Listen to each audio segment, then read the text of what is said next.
Ayon po sa nakuhang impormasyon ng PNP, nasa loob ba daw ng compound ng Kingdom of Jesus Christ etong si Kibuloy. At alam din po yan ng mga taga-suporta ni Kibuloy. Tapos sasabihin, hinaharas. Sobra-sobrang puwersa daw ang ginagamit ng pulisya, ng kapulisan, ng PNP para isilbi ang warrant of arrest. May punto kayo doon. Talaga sabihin na natin sobra-sobra. Pero yun nga kasi, naandyan kayo para protektahan. Ginawa kayong human shield na si Kibuloy. Pumayag naman kayo. Handa ko na kayong magpakamatay para kay Kibuloy. Handa niyo ko nung depensahan si Kibuloy at ang inyong compound.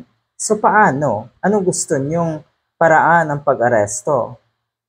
'Di ba? Sa ngayon po, ang NBI ay pinapasok naman. Matiwasay, wala ko nung maraming puwersa na dala ang NBI.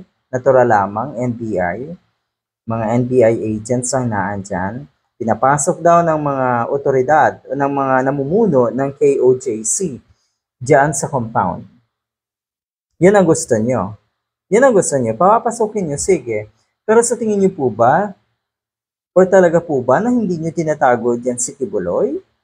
Oh, tapos ano? Ay, ang galing. Ang babait nyo, pinapasok nyo ang NBI. Ang galing. Hindi nyo pinigilan ang NBI na pasukin ang KOJC. Sa laki ng compound na yan, talaga po bang ipinakita nyo lahat? Talaga po bang nagsasabi kayo ng totoo na hindi nyo tinatago si Kibuloy? Doon pa lang sa puntong yon, hindi na naman kasi nakakapagtaka. Natural, kayo po ay mga taga-suporta ng isang Kibuloy na demonyo, na sinungaling, na mapang-abuso. Ang ibig sabihin yan, normal din sa inyo yung mga bagay na negatibo. Pagsisinungaling. Pagkukunwari na kuno ay mga mabubuting tao, yan kayo mga miyembro ng KOJC. Nagkukunwari kayo na kayo yung mga mabubuting tao, mga madadasalin kuno. 'Di ba? Blind followers kayo. Kaya mahirap na kayong baguhin. Mahirap nang baguhin ang mga katulad nyo na naging bulag sa katotohanan kung sino yung sinusuportahan nyo na isang abusadong tao na si Kibuloy. Anyway, kung talagang handa nyong isuko si Kibuloy, yun naman pala pinapasok nyo ang PNP, pero yun nga, mukhang ginawa nyo lang silang tanga. Dahil alam nyo sa sarili nyo dyan sa loob ng compound na naandyan pa rin si Kibuloy. Tapos gusto nyo walang dahas. Wala naman talagang dahas. Gusto nyo walang puwersa, sabihin na natin. Pero ako naniniwala na dapat gamitan na talaga ng puwersa itong si Kibuloy. Talagang hindi magsasubmit itong mga namumuno dyan sa KOJC at hindi nila isusuko itong si Kibuloy.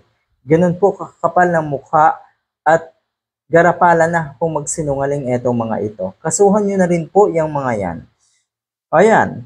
Ayun nga sa PNP, malakas ang pruweba na itong impormasyon na ito na naandyan nga si Kibuloy sa loob ng compound. So ano ba ang plano ng PNP? Dapat bang lusubin na? Kasi yun nga, kung nakikita niyo po ang ginawa ng NBI, pinapasok ng maayos, matiwasay ang pagsilbi ng absent warrant ba yun? Anyway, kung anong tawag doon. Pero may nahita ba? Naandyan ba si Kibuloy? Nadakip ba si Kibuloy? Ang punto dito, mahuli at madakip. Okay? Ay kung ganyan ang patiwasay ang paraan, okay, naging friendly ko ang mga KOJC members, yung mga namumuno dyan sa mga taga-NBI dahil wala naman daw puwersang dalang ang mga taga-NBI. Pero wala pa rin nangyari. Walang nangyari at walang mangyayari kung hanggang ganyan na lang. So dapat talaga ay gumawa na ng paraan ang PNP at ako'y naniniwala na nalalapit na talaga ang pag-aresto kay Kibuloy. At yung mga opisyalis dyan ng KOJC na nagmamatigas, good luck sa inyo.